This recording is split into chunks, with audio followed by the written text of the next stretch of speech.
¿Alguna vez te has preguntado qué sostiene tu casa, tu escuela, los puentes, los estadios, incluso los rascacielos más altos del planeta? La respuesta está bajo tus pies y no es lo que parece. Hoy en Así se hace, vamos a mostrarte cómo se fabrica el cemento, el material de construcción más utilizado del mundo. Pero cuidado, esto no es solo polvo gris, es el resultado de una cadena industrial gigantesca, con hornos que superan los 1400 grados, reacciones químicas invisibles y máquinas que transforman rocas en un producto que, sin exagerar, sostiene a la civilización moderna. ¿De dónde sale ese polvo tan fino y resistente? ¿Qué contiene realmente? ¿Y cómo un proceso tan común puede ser uno de los que más impacta al planeta? Prepárate, porque lo que vas a descubrir no lo enseñan en la escuela. Cuando pensamos en cemento, lo imaginamos como ese polvo gris que llega en sacos a las construcciones. Pero lo que muy pocos saben es que su origen está en la roca viva de la Tierra, en montañas enteras que son transformadas, trituradas y cocidas a temperaturas extremas para crear el material que sostiene desde carreteras hasta rascacielos. El proceso comienza en las canteras de piedra caliza, que pueden abarcar varios kilómetros cuadrados. Estas canteras no son simples minas, son mega infraestructuras a cielo abierto, ubicadas estratégicamente cerca de las plantas cementeras para reducir los costos de transporte. La piedra caliza, también conocida como carbonato de calcio, representa entre el 60 y el 70% de la mezcla total para fabricar cemento y es la fuente principal del calcio que dará resistencia al producto final. La extracción de esta roca no es un trabajo pequeño. Para obtener cada tonelada útil, se deben mover toneladas adicionales de material. En muchos casos, se utilizan explosivos industriales cuidadosamente colocados para fragmentar grandes volúmenes de roca sólida. Las detonaciones están programadas con precisión para controlar la dirección de caída, minimizar el polvo y evitar daños estructurales en el entorno. Una vez que la roca ha sido volada, entra en acción una flota de maquinaria pesada, excavadoras hidráulicas, cargadores frontales, camiones de volteo de más de 30 toneladas de capacidad. Todo este material es transportado a la zona de trituración primaria. Aquí comienza una nueva fase. Las enormes piedras son arrojadas en trituradoras de mandíbula o de impacto que las reducen a fragmentos de no más de 10 centímetros. Pero aún no están listas para la siguiente etapa. Esos fragmentos son enviados a molinos de trituración secundaria que los convierten en una mezcla de partículas mucho más pequeñas, con un tamaño que puede variar entre 1 y 5 milímetros. Pero el cemento no se fabrica solo con caliza. A esta mezcla se le añaden otras materias primas: arcilla rica en sílice y alúmina, arena que aporta silicio y en algunos casos mineral de hierro que ayuda en la fusión térmica. Cada una de estas materias primas proviene de sitios distintos, pero todas se trituran y se mezclan de manera uniforme. Aquí aparece un elemento clave: el control químico. El cemento no es solo una mezcla de polvo. Cada lote necesita una composición precisa de calcio, sílice, alúmina y óxidos de hierro. Si una proporción se altera, el resultado final puede volverse quebradizo, inestable o con un tiempo de fraguado incorrecto. Por eso, cada lote de materia prima se somete a análisis de laboratorio, donde se ajustan las proporciones antes de pasar al siguiente paso. Una vez balanceada químicamente, la mezcla seca se denomina harina cruda o crudo y está lista para entrar a la parte más intensa de todo el proceso, el horno rotatorio, donde alcanzará temperaturas más altas que el magma de un volcán. Pero antes de llegar allí, hagamos una pausa. ¿Te imaginas qué ocurre dentro de un horno que gira mientras derrite roca a 1400 grados? ¿Qué transforma esa harina cruda en una sustancia capaz de endurecerse bajo el agua o soportar toneladas de peso por metro cuadrado? Después de triturar y mezclar las rocas hasta convertirlas en una harina fina y perfectamente balanceada, llega el momento de someter esa mezcla a uno de los procesos más intensos de toda la industria moderna, la calcinación. Y para eso se necesita una máquina monumental,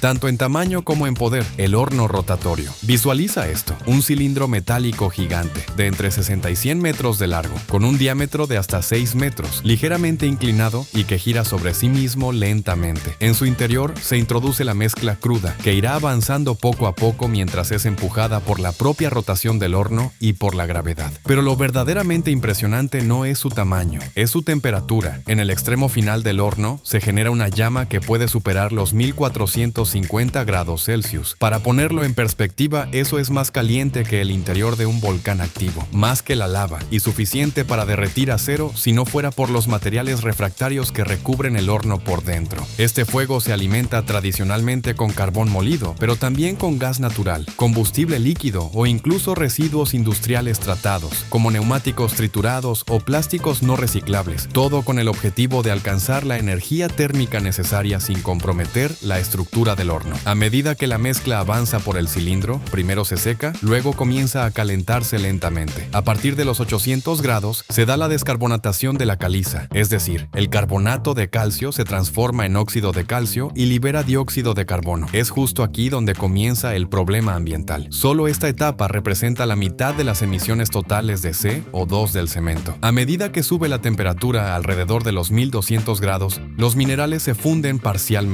Es entonces cuando ocurre una serie de reacciones químicas complejas que dan origen a un nuevo material, el clinker. El clinker no es polvo, sino pequeñas esferas o grumos duros del tamaño de canicas, de color gris oscuro o verdoso. Cada uno de ellos es un microcristal compuesto por silicatos, aluminatos y ferritos de calcio. Es decir, una piedra artificial completamente nueva, nacida del fuego y con propiedades hidráulicas. Puede reaccionar con agua y endurecerse sin necesidad de aire. El clinker sale del horno incandescente, literalmente al rojo vivo. Para que no se agriete por el choque térmico, debe enfriarse rápidamente. Esto se logra con torres de enfriamiento y potentes ventiladores industriales, que bajan la temperatura de 1400 a menos de 100 grados en apenas minutos. Aquí, en este punto, se ha completado la etapa más intensa del proceso. Transformamos rocas comunes en un material químicamente activo y estructuralmente resistente. Pero todavía no es cemento. Ahora hay que pulirlo, afinarlo y hacerlo usable para todo tipo de construcción, y eso se logra en la siguiente fase, la molienda y el agregado de aditivos, que convertirán al clinker en el polvo gris que mueve al mundo. El clinker, recién salido del horno y ya enfriado, tiene la estructura química necesaria, pero no la forma adecuada. Tal como está, es demasiado tosco y compacto para ser utilizado en construcción. Para convertirlo en el polvo fino y versátil que todos conocemos, es necesario pasar por una fase fundamental, la molienda final.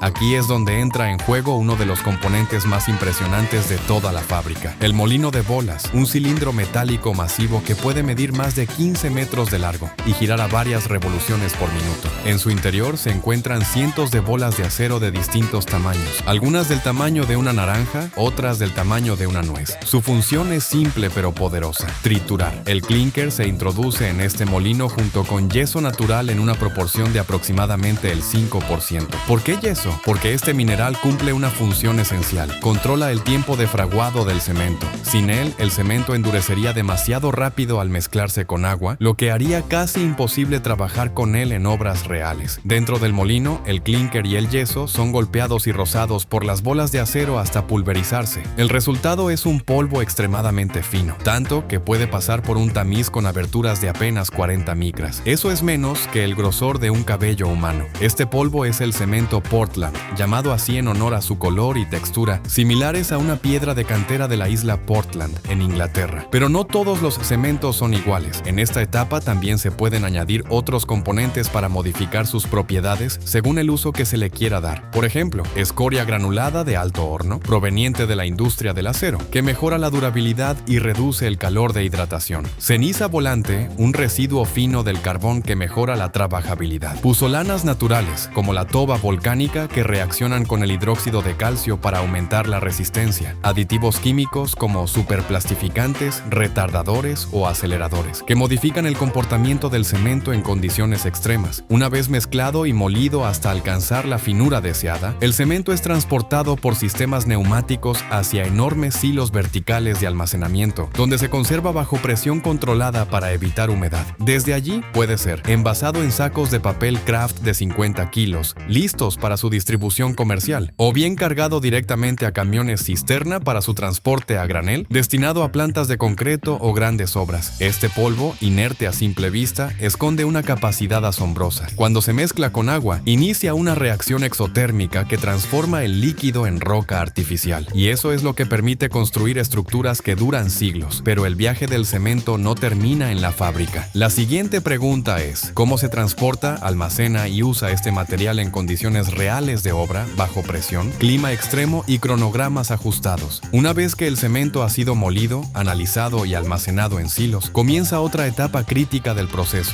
la distribución logística. Y aunque pueda parecer una fase menos compleja, en realidad requiere una coordinación milimétrica. ¿Por qué? Porque el cemento es un producto muy sensible a la humedad, a los cambios de temperatura y al tiempo. Si se almacena mal o se mezcla demasiado tarde o demasiado pronto, pierde efectividad y se desperdicia. Por eso, desde el silo hasta el punto de aplicación, todo está planificado. En muchas ocasiones, el cemento se despacha en sacos de 50 kilos que se envían en palets por camiones a ferreterías, puntos de venta, obras pequeñas o empresas constructoras. Pero cuando el destino es una gran obra civil, un edificio de muchos pisos, una carretera, una presa o un aeropuerto, el cemento viaja a granel, dentro de camiones cisterna presurizados, listos para descargarse directamente en plantas de concreto. Estas plantas son verdaderas fábricas móviles. Allí, el cemento se mezcla con arena, grava, agua y aditivos en proporciones exactas para producir concreto fresco. La dosificación depende del tipo de obra. No es lo mismo una losa para una vivienda que una viga de puente que debe resistir toneladas de carga dinámica. El concreto tiene una particularidad. Una vez mezclado con agua, comienza una reacción química que no se detiene, llamada hidratación. Este proceso libera calor y va solidificando la mezcla poco a poco hasta convertirla en piedra artificial. Por eso, el tiempo es oro. Desde la planta de concreto hasta el sitio de aplicación, el material se transporta en camiones mezcladores, esos que giran sin parar y que muchos llaman trompos. El tambor del camión rota para evitar que el concreto se endurezca en el camino. Generalmente tiene una ventana de entre 90 y 120 minutos desde que se mezcla hasta que debe colocarse en obra. De lo contrario, el concreto comienza a fraguar y pierde propiedades. Una vez en la obra, el concreto se vacía en moldes o encofrados previamente instalados. Estos moldes pueden ser de madera, metal o plástico reforzado y definen la forma final del elemento: columnas, vigas, losas, muros, zapatas. Después del vaciado, se utiliza vibración mecánica para eliminar las burbujas de aire atrapadas, lo cual mejora la densidad del concreto y evita grietas futuras. Posteriormente, el concreto se cura, es decir, se mantiene húmedo durante varios días para que la hidratación continúe y se desarrolle toda su resistencia. Aunque alcanza el 70% de su resistencia a los 7 días, el concreto sigue endureciendo durante semanas. A los 28 días, se considera que ha alcanzado su resistencia final de diseño, que puede superar los 400 kilos por centímetro cuadrado en estructuras convencionales y mucho más en diseños especiales. Gracias a esta mezcla aparentemente simple, el cemento y el concreto están presentes en más del 80% de las estructuras del mundo. Caminos, puentes, represas, túneles, hospitales, viviendas sociales y hasta las pistas de los aeropuertos dependen de este material para existir. Pero este uso masivo tiene un precio, uno que estamos empezando a comprender ahora cuando enfrentamos el cambio climático y la necesidad de reinventar la forma en que construimos el mundo. ¿Cómo puede un material tan útil ser al mismo tiempo tan contaminante? Hasta ahora hemos visto que el cemento es fundamental. Sin él, literalmente, la humanidad no podría construir el mundo moderno. Pero también hay un dato alarmante que no podemos ignorar. La industria del cemento es responsable de aproximadamente el 8% de todas las emisiones de dióxido de carbono a nivel global. Sí, el mismo material que permite construir hospitales, escuelas y viviendas también es uno de los mayores contaminantes industriales del planeta. ¿A qué se debe este impacto tan elevado? Por un lado, está la energía. Para alcanzar las temperaturas del horno rotatorio, se queman grandes cantidades de combustibles fósiles como carbón, gas o residuos industriales. Solo esta etapa representa entre el 30 y el 40% de las emisiones totales. Pero lo más grave es lo que ocurre durante la calcinación. Cuando el carbonato de calcio se convierte en óxido de calcio, se libera dióxido de carbono de forma química,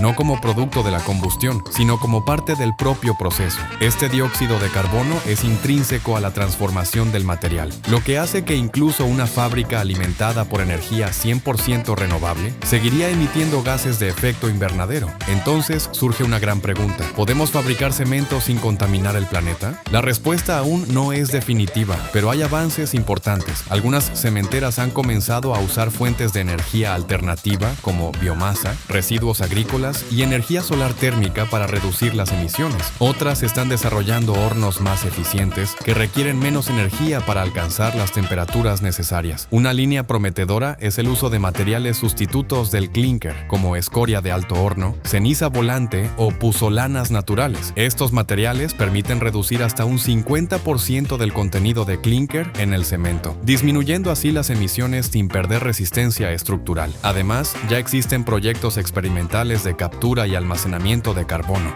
donde el dióxido de carbono emitido durante la calcinación es recogido, comprimido y almacenado bajo tierra. Aunque costoso, este proceso podría ser crucial en los próximos años. Y también hay enfoques más radicales. Investigadores en Europa y Asia están desarrollando cementos verdes, hechos con residuos industriales alcalinos que no requieren calcificación calcinación o incluso biocementos, creados a partir de microorganismos que solidifican arena o polvo mineral mediante procesos naturales. Aunque estas tecnologías aún no son masivas, representan una esperanza real. En algunos casos, incluso permiten fabricar concreto que absorbe dióxido de carbono del ambiente durante su vida útil, convirtiéndose en un material carbono negativo. Pero la gran transformación no vendrá solo de la industria, también dependerá de cómo, cuánto y para qué usamos el cemento. Edificaciones más ligeras, diseños eficientes, urbanismo inteligente y nuevos hábitos constructivos pueden reducir drásticamente el consumo innecesario. Porque construir el futuro también implica cuestionar el presente. El cemento es uno de esos materiales que damos por sentado. Está en todos lados, lo pisamos todos los días, pero rara vez nos detenemos a pensar en lo que cuesta producirlo, en la energía que consume y en el impacto que deja. Construye ciudades, pero también contribuye al calentamiento global. Nos protege del clima, pero genera gases que lo empeoran. Es, al mismo tiempo, el pilar y el dilema del mundo moderno. Hoy ya sabes cómo se fabrica, cómo se transforma desde roca hasta concreto y por qué su futuro depende de una carrera contra el tiempo. Y ahora queremos saber tu opinión. ¿Crees que algún día podremos construir sin cemento? ¿O estamos condenados a depender de él por muchas décadas más? Déjanos tu respuesta en los comentarios. Queremos leerte, queremos debatir, queremos entender juntos cómo se construye un futuro más sostenible. Y si este video te dejó con la mente abierta y el conocimiento más firme que el concreto, suscríbete al canal y activa la campana, porque en Así se hace te mostramos cómo funciona el mundo desde sus cimientos. Nos vemos en el próximo episodio.